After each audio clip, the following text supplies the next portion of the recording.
पणजी महालक्ष्मी देवळात श्री विद्याकोटी कुंकुमार्चन महायज्ञ या वेळार मुख्यमंत्री प्रमोद सावंत आणि उद्योजक श्रीनिवास धेंपो हांचो भोवमान जालो। 200 बायलां ह्या यज्ञात वांटेकार।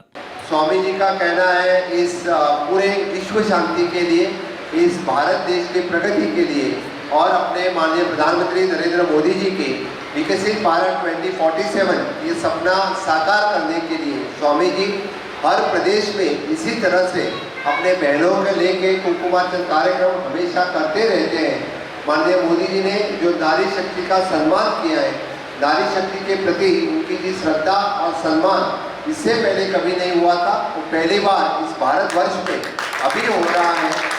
और इस खास कार्यक्रम में सभी अपने नारी बहनों को लेके इस कुंकुमार्चन कार्यक्रम कर रहे हैं। इसलिए फिर एक बार गोवा सरकार की तरफ से और गोवा के लोगों की तरफ से मैं स्वामी जी का बहुत बहुत अभिनंदन करता हूँ। और जो सिंदूर ऑपरेशन भगवती के कृपा से भारत को सशक्त और मस्त बनाने का प्रयास किया है, विश्व पटल में भारत की प्रतिष्ठा को स्थापित किया है।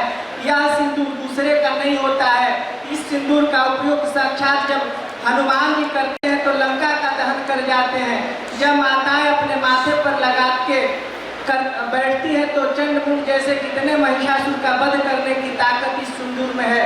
इस सिंदूर के मान को प्रशस्त करने का प्रयास माननीय प्रधानमंत्री जी ने जिस रूप में किया है, इसलिए उस सरकार को भी धन्यवाद देते हैं। Bureau report prudent.